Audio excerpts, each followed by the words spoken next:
One of the side effects of social media is that everybody gets to be a temporary expert.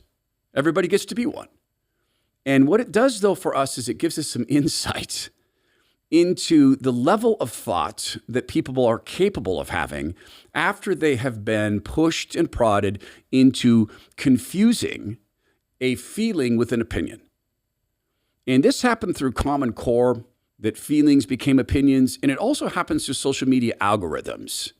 See, social media algorithms aren't there to respond to your psyche. They're there to respond to your emotions. And it's even upstream of emotions.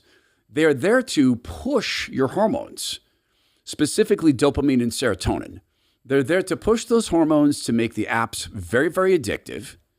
And when they do that, then this goes downstream to emotion. And from that emotion, then people can manufacture all sorts of reasons to believe things. For instance, listen to this.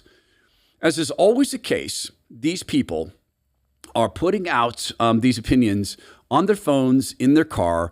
And I want you to listen that this person is in a vehicle that they presumably pay to have, using a phone that presumably has data service that they pay to have. And they say this. Rent should not exist. In this day and age, rent should not exist. We have a surplus of housing. We have houses that are empty. We could be housing everyone on the streets. But no, we have to worry about profiting off of it. Shut the up. Wow, the language. Sorry. Shut the up. Sorry. People are homeless, dying on the streets. What is wrong with you? What the is wrong with What you? is with the language? See, this is feeling masquerading as opinion. And I'm glad that Alex has removed the language. It's only in my ear. Oh, I see. The live audience gets to hear that, gets to see that. Well, welcome to the morning. That's okay. That's okay. Good morning to you. So this person is wearing, and it's obviously a woman, but probably a woman who wants to be gender nondescript. And she's wearing an Adidas, and a new-looking Adidas sweat coat. In a car she's paying for, on a phone that someone, maybe her, paid for, on a data service she's paying for. What exactly is profit? It's the reason businesses exist, like the phone you're using. Want a fun question? Ask someone this. What is the minimum wage for a business owner? What is it? Someone tell me the minimum wage for a business owner. 0. Sometimes, by the way, less than 0.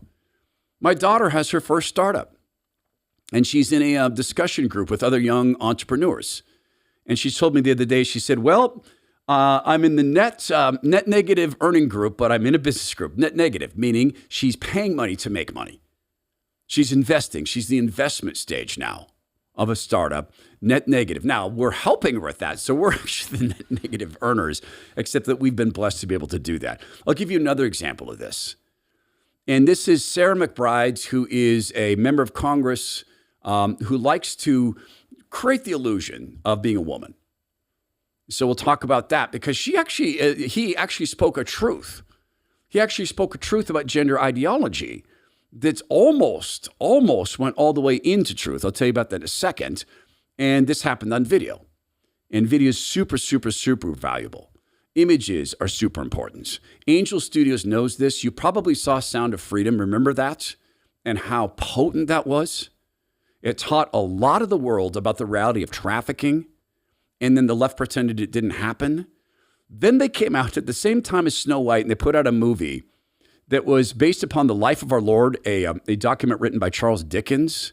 And the movie's called King of Kings, and a little boy experiences the life of Christ and is changed.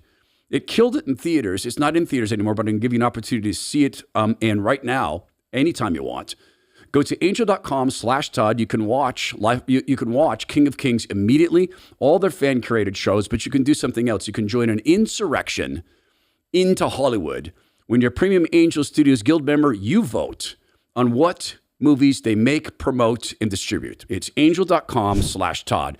Here is Congressman McBride. The support that we saw for trans rights in 2016, 2017, it was sort of a mirage of support in some ways, because I think there was, in the post-marriage world, there was a transfer of support from the LGB to the T. I think for two reasons. One, I think people said, well, the T is part of the acronym, so I support gay people, so I'll support trans people. It's all the same movement. But two, I think in those early days after marriage, a lot of people regretted having been wrong on marriage in the 90s and in the 2000s.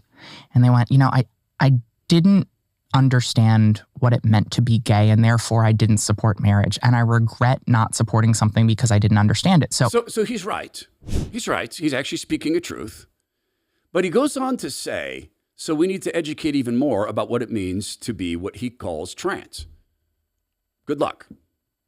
Because people figured out that what he calls trans is, I believe I'm something I'm not. People who are same-sex attracted aren't making that claim. They're taking a feeling and making it an identity, but it's a real feeling.